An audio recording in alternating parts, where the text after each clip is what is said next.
그런 과정에서 조금씩 기독교에 대한 인식이 바뀌어지게 되는 거죠. 수감 기간이 길어지면 길어질수록 절망감은 더 깊어집니다. 석방될 수 있는 분위기는 점점 더 멀어지는 것 같아요. 이런 절망적인 환경에서 이 양반 지식인들이 이제는 기독교 서적을 읽으면서 성경을 접하게 되는 것이죠. 그렇게 2년, 3년 옥고를 치르다가 1903년 그 무렵이 되면은 이분들이 옥중에서 예수님을 만나게 됩니다. 각각 독방을 쓰고는 있지만 이분들이 옥중에서 신비 체험을 하면서 예수님을 만나게 돼요. 한 예로 이상재 선생님 예를 들읍시다. 이분은 이미 박정량 선생님을 외교 사절단에 미국을 한번 갔다 오신 분이에요. 그 경험이 있으신 분이에요. 그래서 미국 여행까지 한 분이에요. 그러다 보니까 일본을 거쳐서 미국에 갔다 보니까 뭐 천지가 개벽이 되고 세상이 어떻게 바뀌는 줄 알았잖아요. 그래서 미국의 워싱턴에 도착을 해서 이제 외교 사절단으로 일을 하는데 통역으로 나온 중국인 통역에게 중국 공사관 직원에게 미국이 이렇게 강대국이 된 비결이 뭔가 있을 것 같다. 내가 이번 차에 미국이 이렇게 강대국이 된 비결을 내가 좀 배워갔으면 좋겠으니까 그런 비책을 담긴 책이 있으면 하나 좀 구해달라. 근데 그 중국 공사관의 직원이 아마 크리스찬이었던 것 같아요. 그리고 그분 생각에는 미국이 이렇게 강대국이 된 배경에는 기독교 정신이 밑바탕에 깔려 있다. 그래서 기독교를 알아야 미국을 알 수 있다. 그 마음에서 성경책을, 한문으로 된 성경책을 이상재 선생한테 선물로 주었다는 거죠. 이상재 선생의 회고록을 읽어보면요, 그 한문으로 된 성경책 얼마나 두껍겠습니까? 이걸 받는 순간 굉장히 흥분했대요. 기대감이 컸다는 거예요. 여기에 이제 군함을 어떻게 만들고, 총기는 어떻게 제조하고, 정부는 어떻게 만들고, 대통령은 어떻게 뽑고, 이게 다 그 책에 있는 줄 안 거예요. 그래서 이걸 가지고 숙소에 와가지고, 이것만 탐독하면 이제 우리 조선도 강대국이 될 수 있다. 해가지고 숙소에 와가지고 넘겨서 읽기 시작하는데, 웬걸? 그런 건 하나도 없는 거예요. 뭐 천지를 7일 만에 창조했다는 둥 뭐죠. 뭐 그냥 물고기 5마리로 그냥 물고기 2마리 그렇게 보리떡 5개로 뭐 3,000명을 먹였다는 둥. 뭐 사람이 물 위를 막 걸어간다는 둥. 자기가 보기에는 회개망측한. 그래서 그냥 던져버리고 이건 요사스러운 책이구나. 그래서 이제 한국에 남아있는 자기 아들 이승인에게 나중에 독립협회 운동을 하다가 감옥에 같이 갑니다. 이승인에게 야, 너 해수당초 야수교 책 읽지 말아라. 그거 읽으면 안 된다. 그래서 이제 그 기독교를 안 받아들인 거예요. 그리고 돌아왔다가 이제 자기의 친구인 이제 윤치호 서재필 선생이 들어와서 독립협회를 하니까 거기 가입을 해서 이제 부회장 역할을 한 거예요.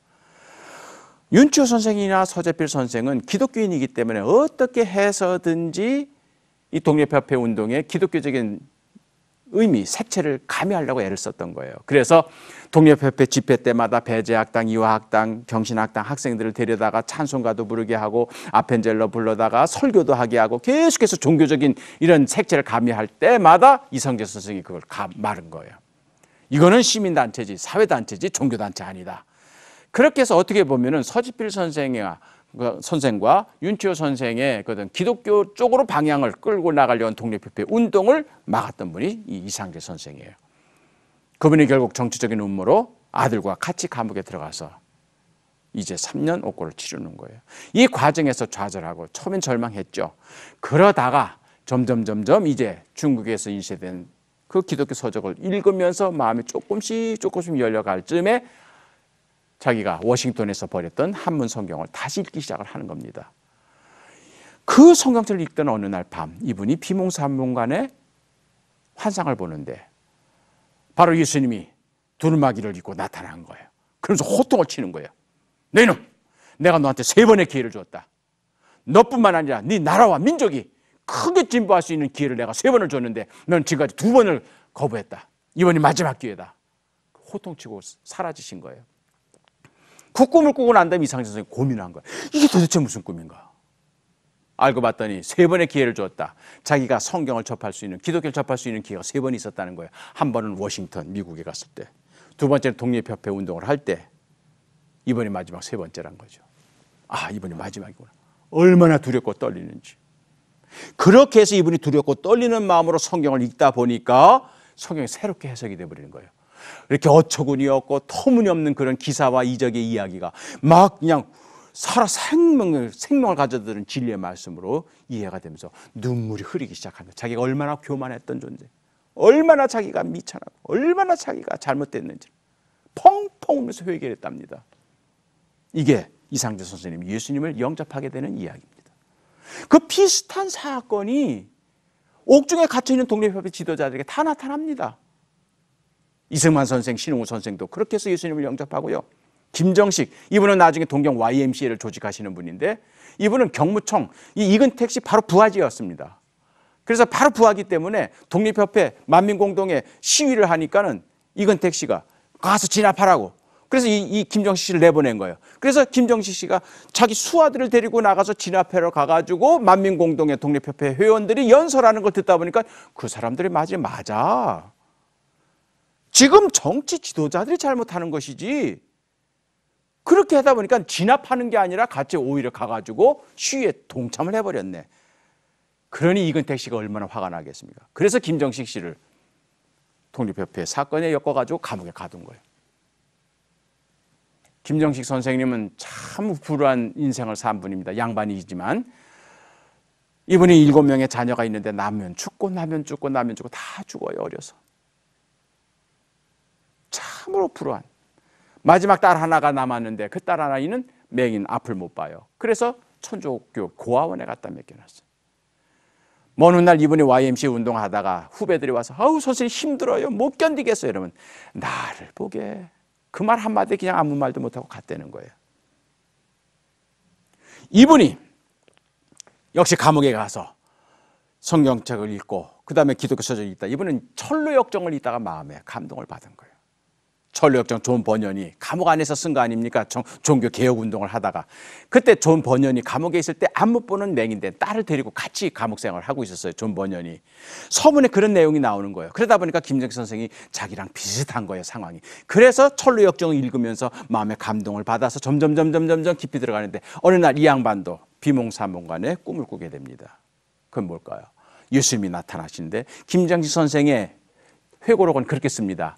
그날 저녁 예수 형님 내게 나타나서 내둥 두드려 하시는 말씀, 내가 너를 안다. 이 말씀 한마디에 내 마음속 깊은 곳으로부터 울음이 터져 나오면서 그날 밤새도록 예수 형님 무릎하게 내 머리 대고 펑펑 울었노라. 내가 너를 안다. 이 말 한마디. 결국 이것이 예수님을 영접하게 된 이야기예요. 그러니까 이러한 경험들이 유성준, 이상재, 이원공, 안국선 다 이게 성령의 역사죠. 그래서 1903년 크리스마스 때 이분들이 함께 옥중에 모여서 성탄 예배를 드립니다. 아직 세례 받기 전입니다. 옥중이기 때문에 이분들이 감격 속에서 예수님을 영접한 이 감격 속에서 이분들이 성탄 예배를 드리면서 결의를 하나 합니다. 우리 나가는 대로. 우리가 언제 나갈지는 모르지만 나가는 대로 주님께서 우리에게 기회를 주시면 나가는 대로 제일 먼저 이근택 씨를 찾아가자. 왜? 오늘 우리가 누리고 있는 이 행복 예수님으로부터 비롯된 것이고 우리가 감옥에 오지 않았던들 우리가 어떻게 예수님을 알았을 것이냐. 그러니 우리를 감옥에 들어오도록 만든 이근택 씨가 오늘의 우리가 누리는 행복의 근원이다. 그러니 우리 이근택 씨를 찾아가서 그에게 감사의 표시를 하자. 이게 원수 사랑하는 거죠. 이런 변화가 이루어진 겁니다. 그래서 이분들이 1904년, 1905년 되면 다 석방이 됩니다. 이제는 정치적 환경이 바뀌었기 때문에 이번 정치운동으로 들어가지는 않습니다. 마침 그때 1903년에 황성기독교 청년회를 게일 선교사님, 언더우드 선교사님 이런 분들이 만들어가지고 YMCA를 시작한 겁니다. 대거 이 독립협회 옥중에서 예수님을 영접했던 이분들이 YMCA로 들어가는 거예요. 그래서 YMCA에 들어가서 이제는 양반 지식인 엘리트 의식을 가지고 온 것이 아니라 밑바닥에서 가난하고 소외된 사람을 섬기면서 시민사회 운동을 시작을 하는 거죠. 그래서 YMCA를 이제는 기독교적인 정신을 가지고 시민의식과 사회의식을 바꿔놓는 그런 운동을 하게 됩니다. 자,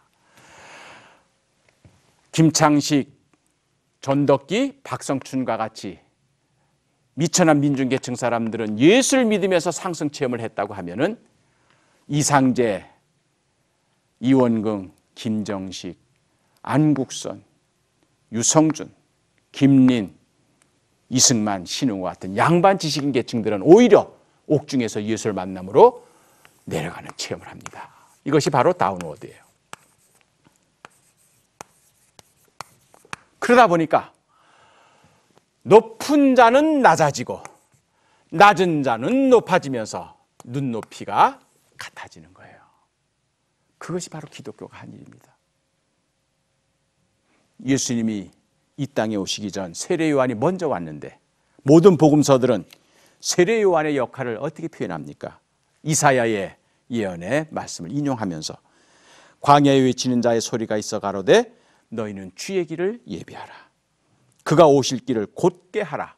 모든 골짜기는 메워지고 모든 산과 작은 산은 낮아지고 굽은 곳은 곧아지고 험한 길이 평탄하여질 것이라.